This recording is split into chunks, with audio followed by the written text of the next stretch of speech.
नमस्कार. इयत्ता 8वी च्या विद्यार्थ्यांनो,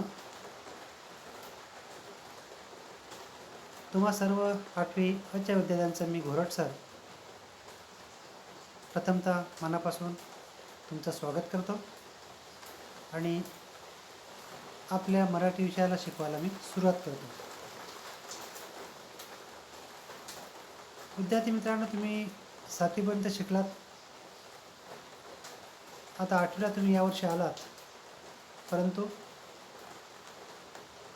या ऑनलाईनच्या शिक्षणामध्ये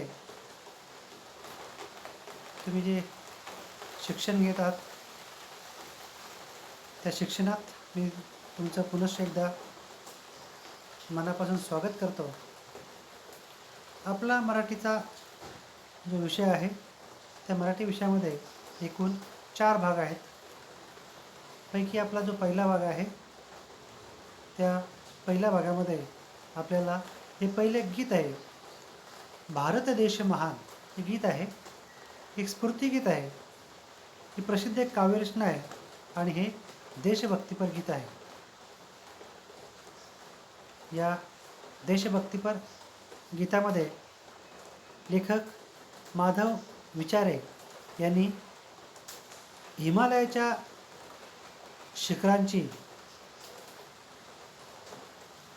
सुशोभित अशी देखाव्याची माहिती, तसेच या हिमालयाच्या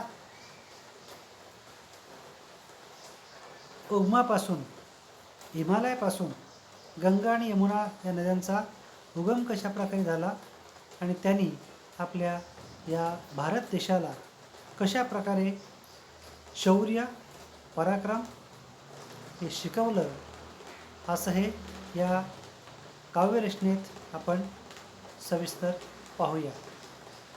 चला तर विद्यार्थी मित्रांनो, तुम्ही 8वी अ आहात. सर्वांनी आपापल्या पुस्तकात या ठिकाणी मराठीचं पुस्तक काढून तुम्ही चांगल्या प्रकारे अभ्यास करायचा आहे, लक्षात. आणि काही शंका असेल तर मला तुम्ही अजिबात न घाबरता, कोणत्या प्रकारची भीती न बाळगता तुम्ही मला माझ्या वैयक्तिक नंबरवर विचारू शकता.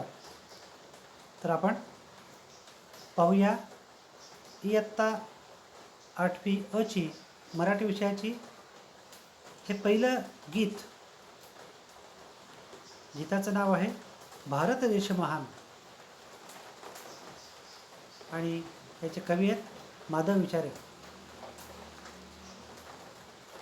या नावामध्ये सगळं सांगितलं आहे. तुम्ही सकाळी शाळा भरली की प्रतिज्ञा घेता की नाही, भारत माझा देश आहे. माझा म्हणजे काय, आपल्या प्रत्येकाचा. आणि म्हणून आपल्या सर्वांना, प्रत्येकाला या देशाचा काय पाहिजे, स्वाभिमान पाहिजे. आणि तोही कसा पाहिजे, तोही मनापासून पाहिजे. आणि तो तुम्ही दिवसेंदिवस वाढवला पाहिजे. एवढं शिकलात तरी आपण खऱ्या अर्थाने ही कविता शिकलो असं म्हणायला हरकत नाही. चला तर विद्यार्थी मित्रांनो, आपण या काव्यरचनेला सुरुवात करूया. या काव्यरचनेमध्ये कवींना काय सांगायचं आहे ते आपण पुढे सविस्तर ऐकूया. इयत्ता 8वी बालभारती पाठ क्रमांक 1 भारत देश महान. माधव विचारे प्रसिद्ध कवी व लेखक. त्यांच्या विविध विषयांवरील काव्यरचना प्रसिद्ध आहेत. देशभक्तीने ओतप्रोत भरलेल्या रचना हे त्यांच्या काव्याचे वैशिष्ट्यच आहे. हिमालयाच्या शिखरांनी सुशोभित असलेल्या आणि गंगा यमुनेमुळे सुपीकतेचे वरदान लाभलेल्या भारत भूमीला शौर्याची आणि पराक्रमाची मोठी परंपरा लाभली आहे.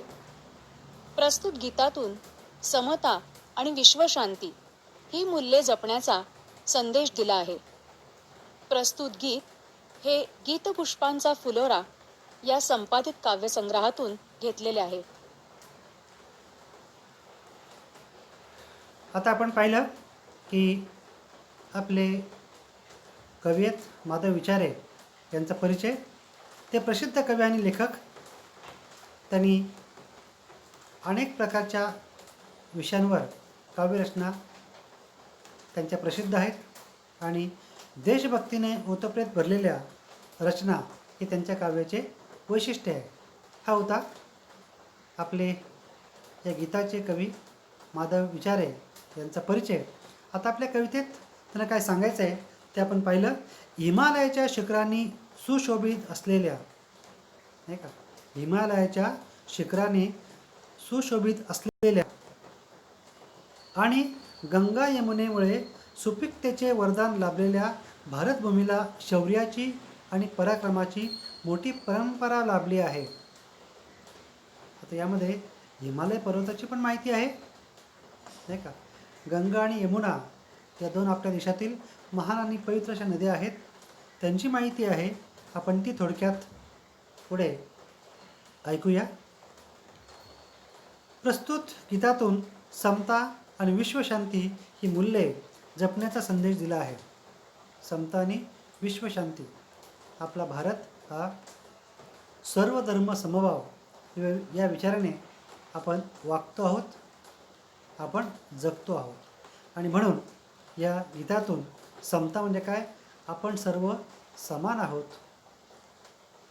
सर्वांना समान अधिकार आहे. आणि विश्वशांती, विश्व म्हणजे काय, जगाला शांती देणारा आपला हा भारत असा एक देश महान आहे. आणि म्हणून समता आणि विश्वशांती ही दोन मूल्य जपण्याचा त्यांनी काय आपल्याला तुम्हा सर्वांना संदेश दिला आहे. प्रस्तुत गीत हे गीतपुष्पांचा फुलोरा या त्यांच्या संपादित काव्यसंग्रहातून घेतलेला आहे. आता आपण थोडक्यात ही कविता ऐकूया आणि कवितेचा भावार्थ आहे तो सुद्धा आपण थोडक्यात जाणून घेऊया. या कवितेवर कोणतेही प्रश्न किंवा गृहपाठ विचारला जाणार नाही, पण ही मराठी विषयाची सुरुवातच अशी असते की स्फूर्तिगीताने होते. 8वीला पण तेच आहे, 9वीला पण तेच आहे, 10वीला पण तेच आहे. मराठी विषय या विषयाची विद्यार्थ्यांना आवड निर्माण व्हावी आणि म्हणून जी पहिली गीत आहे, पहिले स्फूर्तिगीत आहे, पहिली तुमची काव्यरचना आहे, यासाठी आहे की मुलांना हा विषय जास्तीत जास्त कसा आवडावा हा त्यांचा हेतू आहे, हा त्यांचा मानस आहे. चला तर मग आपण ऐकूया आणि थोडक्यात त्याचा भावार्थ समजून घेऊया. चला चला हो एकमुखाने गाऊ एकच गान, भारत देश महान, भारत देश महान.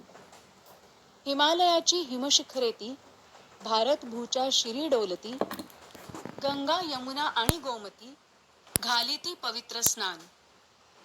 इतिहास नवा हा बालदिनाचा, शौर्याचा अन पराक्रमाचा, समतेचा अन विश्वशांतीचा, जागवी राष्ट्राभिमान.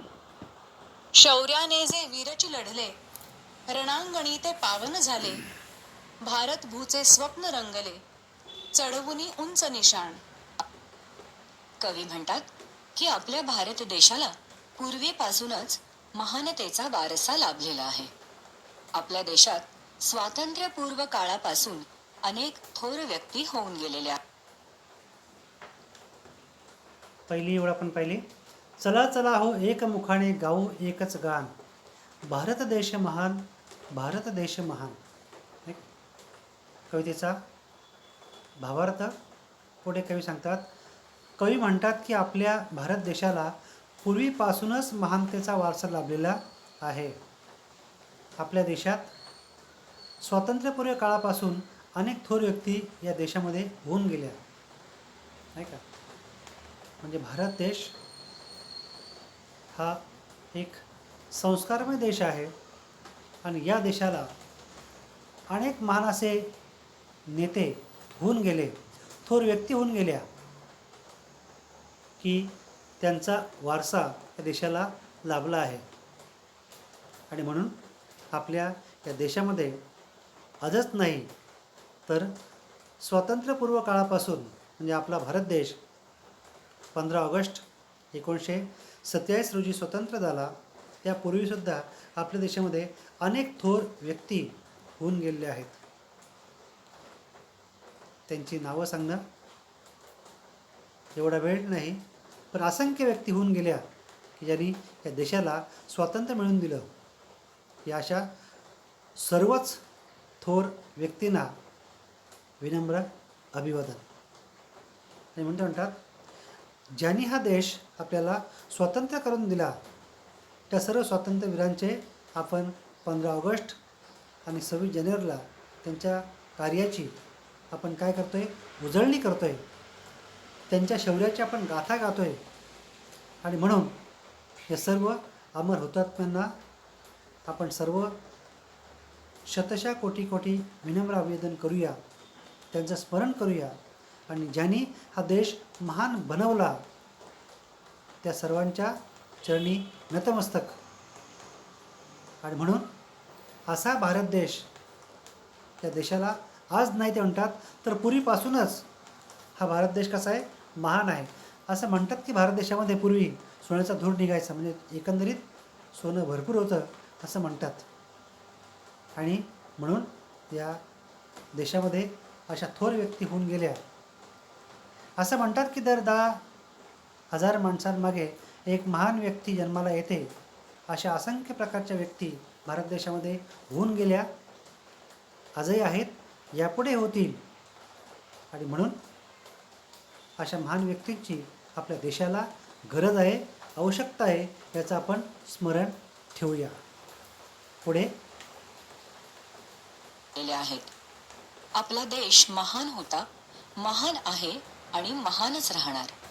अशा देशाच्या महानतेची महती आपण आता गाऊया. जगातील आपला भारत देश महान होता, महान आहे आणि महान राहणारच, असा भावार्थ आपण ऐकला नाही का. महान होता म्हणजे भूतकाळ, महान आहे म्हणजे आता वर्तमान काळ, आणि महान राहणारच म्हणजे पुढचा भविष्यकाळ. लक्षात. आणि हे आपल्या सर्वांना टिकवायचं आहे. विद्यार्थी मित्रांनो, पुढे सर्वात उंच पर्वतरांगा म्हणजेच आता पुढे थोडासा व्यत्यय येतो ऑनलाईनच्या तासिकेमध्ये, आणि म्हणून थोडं मध्ये आता समजून घ्या. हिमालयाची हिमशिखरे ती भारतभूच्या श्री डोलती, गंगा यमुना आणि गोमती घालिती पवित्र स्नान. हिमालयीन पर्वतरांगा, या बर्फाच्छादित पर्वतरांगा आपल्या भारत देशाच्या डोक्यावर डोलत आहेत. हे जणू असे भासते आहे जसे भारत भूमीने आपल्या मस्तकावर मुकुट परिधान केलेला आहे. आपल्या देशातून पवित्रतेने वाहणाऱ्या गंगा, यमुना आणि गोमती या नद्या जणू भारत भूमीला अंघोळच घालत आहेत.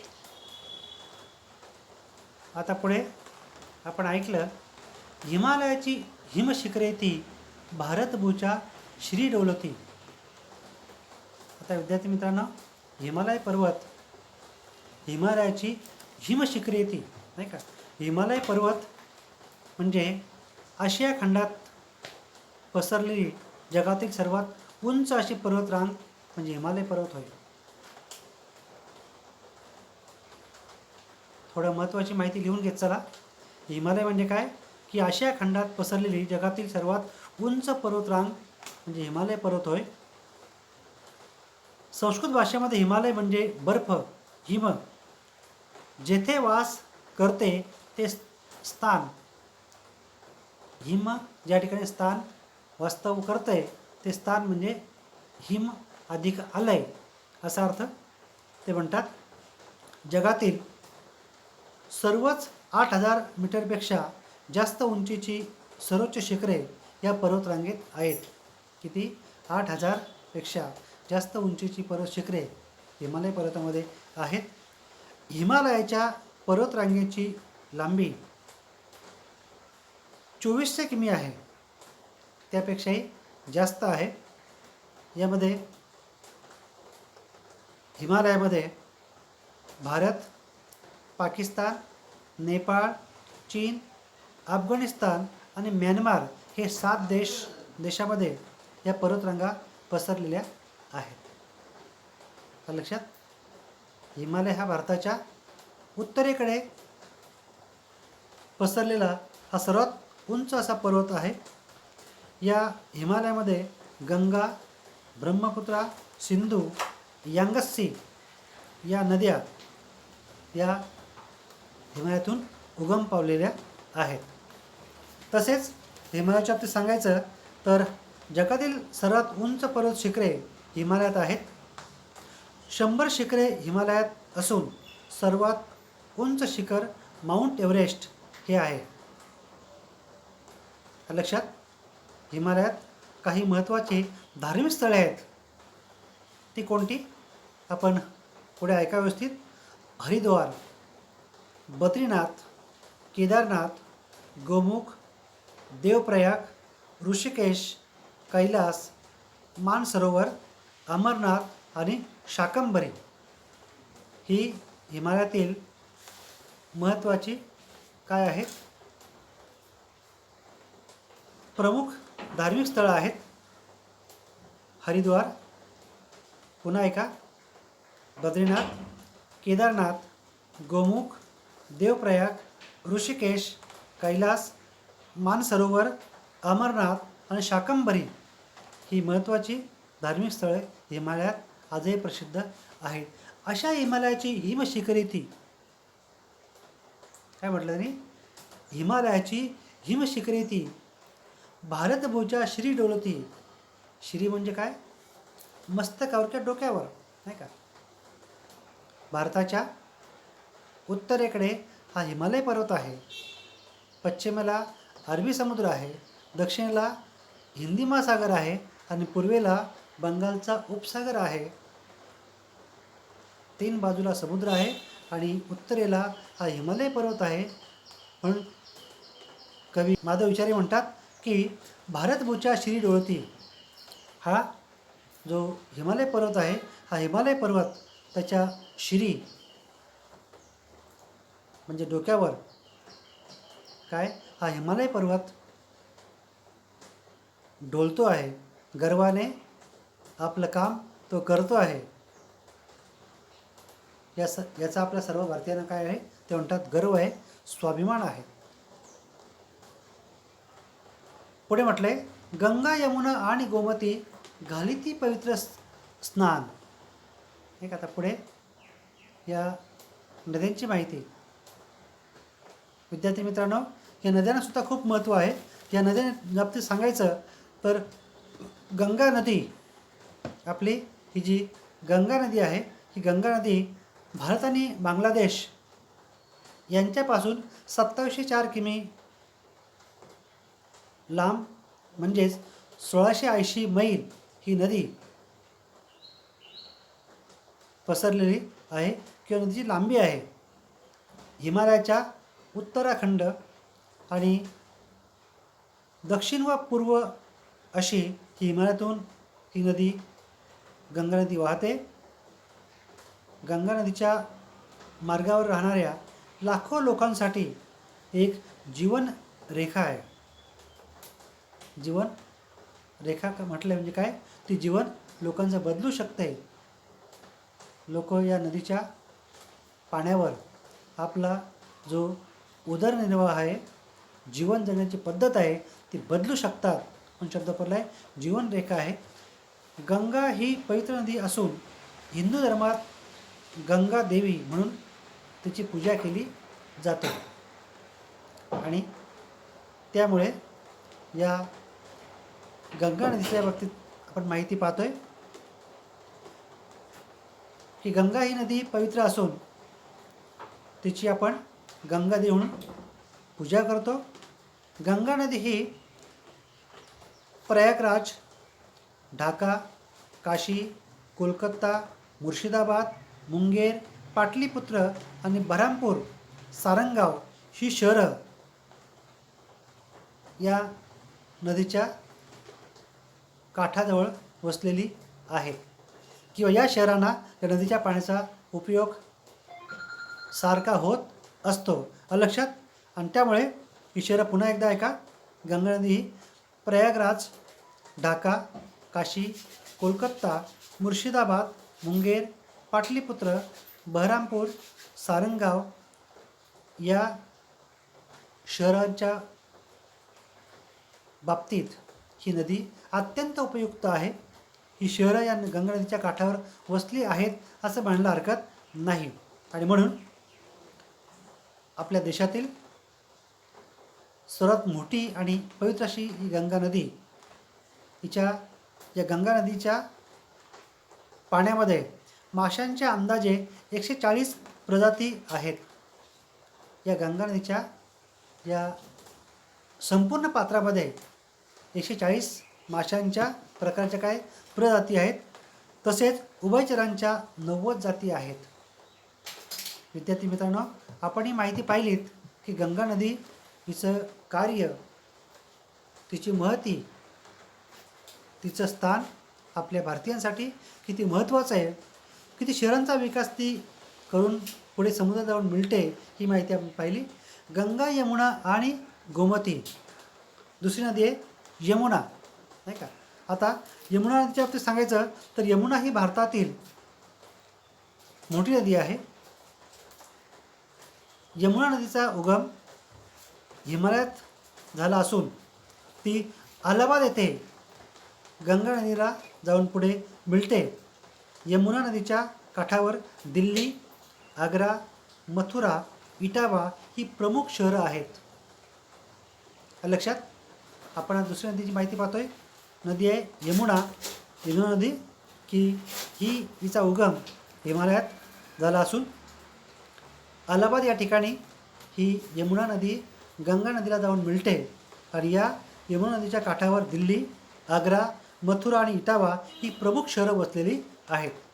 ही माहिती तर महत्त्वाची मी सांगतो आहे, ही लिहून घेत चला. तुम्हाला अत्यंत उपयुक्त पुढे होऊ शकते, ठरू शकते. यमुना नदीची लांबी 1370 किमी. हे पण लिहून घ्या. यमुना नदीची लांबी 1370 किमी म्हणजेच 850 मैल इतकी आहे. हिच्या उपनद्या आहेत उत्तराखंड, हरियाणा, उत्तर प्रदेश आणि दिल्ली या यमुना नदीच्या उपनद्या तिला या 4 शहरातून मिळतात. उत्तराखंड, हरियाणा, उत्तर प्रदेश आणि दिल्ली या 4 शहरातून ही यमुना नदीला उपनद्या येऊन मिळतात. आणि अशा प्रकारे जगातील सर्वात उंच ही पर्वतरांग म्हणजे हिमालय पर्वत आपण पाहिलं विद्यार्थी मित्रांनो. तसेच पुढे पाहिलं की या बर्फाच्छादित पर्वतरांगा आपल्या भारत देशाच्या डोक्यावर डोळत आहेत. हिमालयाची हिमशिखरे ती भारतभूच्या शिरी डोलती. हिमालयाची ही उंचच अशी हिमशिखरं आहेत, ही पर्वत आहेत, ही पर्वतरांगा आहेत, नाही का. असंख्य अशी शिखरं आहेत. आपण पाहिलं की हिमालयामध्ये जवळजवळ 100 शिखरे आहेत अतिशय उंच. आणि म्हणून अशा या हिमशिखरांचा आपल्या सर्वांना काय पाहिजे, स्वाभिमान पाहिजे असं कवी माधव विचारे म्हणतात. गंगा, यमुना आणि गोमती घालिती पवित्र स्नान. आणि या नद्यांची माहिती आपण पाहिली, गंगेचं महत्त्व पाहिलं, थोडक्यात माहिती पाहिली, ती पण लिहून घेत चला. आपण हिमालयाची, गंगा नदीची आणि यमुना नदीची माहिती जी पाहिली ती विद्यार्थ्यांनी आपल्या वहीत उतरवून ठेवायची आहे. लक्षात. गंगा, यमुना आणि गोमती घालिती पवित्र स्नान. जणू काय आपल्या या भारतभूमीला, नाही का, आपल्या या मातृभूमीला काय घालते, या भूमातेला जणू त्या स्नान घालतायत, आंघोळ घालतायत असं या ठिकाणी कवी माधव विचारे हे सांगतात. भारतभूमीने आपल्या मस्तकावर मुकुट परिधान केलं आहे किंवा धारण केलं आहे. आपल्या देशातून या पवित्रतेने वाहणाऱ्या या गंगा, यमुना या नद्या आहेत. या नद्यांचं कार्य अतिशय महान आहे. आपण थोडक्यात त्यांची माहिती पाहिली. पुढे असेच भासते. त्यांच्यामुळे आपली भारतभूमी पावन झालेली आहे. कवी म्हणतात, आज आपण स्वतंत्र भारतात राहतो, परंतु या देशाला स्वातंत्र्य मिळवून देण्यासाठी इतिहासामध्ये अनेक शूरवीरांनी आपल्या प्राणाचे बलिदान दिलेले आहे. त्यांच्या रक्ताची किंमत आपल्याला मोजावी लागली आहे. त्यामुळेच आपण आज प्रजासत्ताक देशात राहतो. इतिहासामध्येही या वीरांच्या शौर्याचे आणि पराक्रमाचे धडे आहेत. आपल्या आपण पाहिलं की कवी माधव विचारे म्हणतात, इतिहास नावा हा बलिदानाचा, शौर्याचा आणि पराक्रमाचा. पहिली ओळ कवी म्हणतात की आज आपण स्वतंत्र भारत देशात राहतो. आपला भारत देश 15 ऑगस्ट 1947 रोजी स्वतंत्र झाला. त्यापूर्वी आपल्या देशावर इंग्रजांनी अनेक वर्ष राज्य केलं, परंतु या देशाला स्वातंत्र्य मिळण्यासाठी अनेक शूरवीरांनी आपल्या प्राणाची पर्वा न करता ते शहीद झाले. त्यांनी आपलं प्राणाचं बलिदान दिलं. विद्यार्थी मित्रांनो, आणि आज आपण स्वतंत्र झालो आहोत. हे स्वातंत्र्य आपल्याला टिकवायचं आहे. आत्ताच आपल्याकडे आपल्या शाळेमध्ये आपण हा स्वातंत्र्य दिन काय केला, साजरा केला 15 ऑगस्टला, नाही का. आणि म्हणून ते म्हणतात की ज्या शूरवीरांनी, ज्या अमर हुतात्म्यांनी आपल्या प्राणाची पर्वा न करता बलिदान देऊन हा देश स्वतंत्र केला, त्यांच्या रक्ताची किंमत आपल्याला मोजावी लागली आहे. म्हणजे काय, त्यांचं रक्त, त्या रक्ताचा प्रत्येक थेंब आपल्या देशाला आपण काय सत्कारणी लावायचा आहे. विद्यार्थी मित्रांनो, हे स्वातंत्र्य असंच नाही मिळालं, नाही का. जे मिळालं आहे ते आपल्याला टिकवायचं आहे आणि ह्या देशाची प्रगती वाढवायची आहे. हे तुमच्या हातामध्ये आहे, कारण तुम्ही भारताचे भावी नागरिक आहात. आणि म्हणून आपल्या प्रत्येकाचं कर्तव्य आहे की या देशाचं रक्षण, या भारत मातेचं रक्षण आपल्याला सर्वांना करायचं आहे. लक्षात. पुढे देशात राहतो. इतिहासामध्येही या वीरांच्या शौर्याचे आणि पराक्रमाचे धडे आहेत. आपल्या देशाने संपूर्ण विश्वाला समता आणि विश्वशांतीचा पाठ शिकवलेला आहे. अशा राष्ट्राबद्दल आपल्याला सदैव अभिमान असला पाहिजे. समतेचा आणि विश्वशांतीचा जागवी राष्ट्राभिमान, नाही का. या आपल्या भारत देशाने जगाला विश्वशांतीचा संदेश शिकवला आहे. म्हणजे भारत हा देश कसा आहे, संपूर्ण जग भारताकडे एक शांतीचा देश आहे, विश्वशांतीचा नारा देणारा देश आहे. आणि भारताचं नाव जगामध्ये आज लौकिक आहे, चांगल्या अर्थानं. भारतामध्ये परदेशी नागरिकांना यायला कुठल्याही प्रकारची भीती वाटत नाही, कारण भारतामध्ये जे लोकशाही पद्धत आहे ती चांगल्या प्रकारची आहे. आपल्या देशामध्ये आपण सर्वांना समानतेची वागणूक देतो आहोत. आणि म्हणून समतेचा आणि विश्वशांतीचा या देशामध्ये सर्वांना समतेचा हा जो अधिकार आहे तो आपण देण्याचं काम करतो आहोत. आणि भारत हा विश्वशांती देणारा एक पवित्र असा महान देश आहे, असं कवी माधव विचारे म्हणत आहेत. जागवी राष्ट्राभिमान. आणि आपल्या प्रत्येकाला ते म्हणतात की आपल्या देशाने संपूर्ण विश्वाला जी समता आणि विश्वशांतीचा जो पाठ शिकवला आहे तो या देशाबद्दल आपल्याला सदैव काय पाहिजे, स्वाभिमान पाहिजे. आणि म्हणून आपल्या भारताचं नाव आज विश्वात आहे, जगात आहे, ते असंच कायम राहिलं पाहिजे. यासाठी आपण सर्वांनी स्वतःपासून काय प्रयत्न करायचे आहेत किंवा आपल्या आचरणात हे आणायचं आहे. भारत हा देश महान आहे, महान होता आणि महान राहिला पाहिजे. यासाठी आपण प्रत्येकाने प्रयत्न करायला हवेत. लक्षात. एवढं केलं विद्यार्थी मित्रांनो तरी खऱ्या अर्थाने आपण ही कविता शिकलो. भारत देश महान असं म्हणायला हरकत नाही. आता पुढचा पॅरेग्राफ. या भूमीच्या स्वातंत्र्यासाठी ज्या ज्या वीरांनी आपल्या जीवाचे बलिदान दिले आहे ते वीर याच भूमीवर पावन झालेले आहेत. त्यांच्या या आहुतीमुळेच आपल्या भारत देशाचे आजचे स्वप्न रंगले आहे. शौर्याने जे वीरची लढले रणांगणी ते पावन झाले.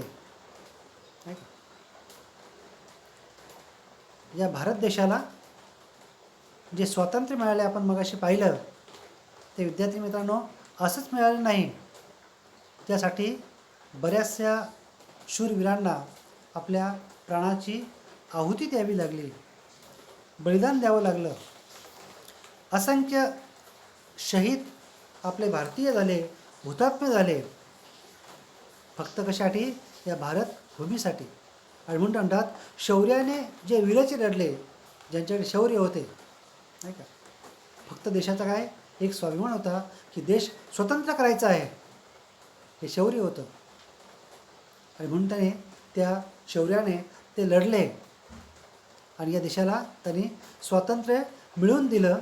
अशा शूरवीरांच्या आठवणी आपण सतत जागवल्या पाहिजेत, आठवल्या पाहिजेत, त्यांचं आपण स्मरण केले पाहिजे, असं कवी माधव विचारे आपल्याला संदेश देत आहेत किंवा सांगतायत. रणांगणी ते पावन झाले. आपण चित्रामध्ये पाहिलं की पूर्वी लढाई कशा व्हायच्या? लढाई जमिनीवर व्हायच्या, मैदानामध्ये लढाई व्हायच्या आणि त्यामध्ये आपल्या भारतीयांमध्ये शस्त्रताची कमी प्रमाणात होती, पण फक्त देशाचा एक अभिमान म्हणूया, शौर्य म्हणूया किंवा स्वाभिमान म्हणूया, यासाठी ते रणांगणात पण ते लढायचे. पण त्या रणांगणात ते लढून ते पावन झाले म्हणजे काय? ते पवित्र झाले. आज ते पूजनीय आहेत, ते अमर झाले, ते देहाने गेलेत, नाही का. जे अमर हुतात्मे या देहाने गेलेत, पण त्याच्या कार्याने ते आजही अमर आहेत आणि पुढे ते अमर राहतील. लक्षात विद्यार्थी मित्रांनो, भारतभूचे स्वप्न रंगले चढवुनी उंच निशाण. ते म्हणतात की अशा या भारत भूमीच्या स्वातंत्र्यासाठी ज्या ज्या वीरांनी, शूरवीरांनी आपल्या प्राणाची पर्वा न करता जे बलिदान दिलं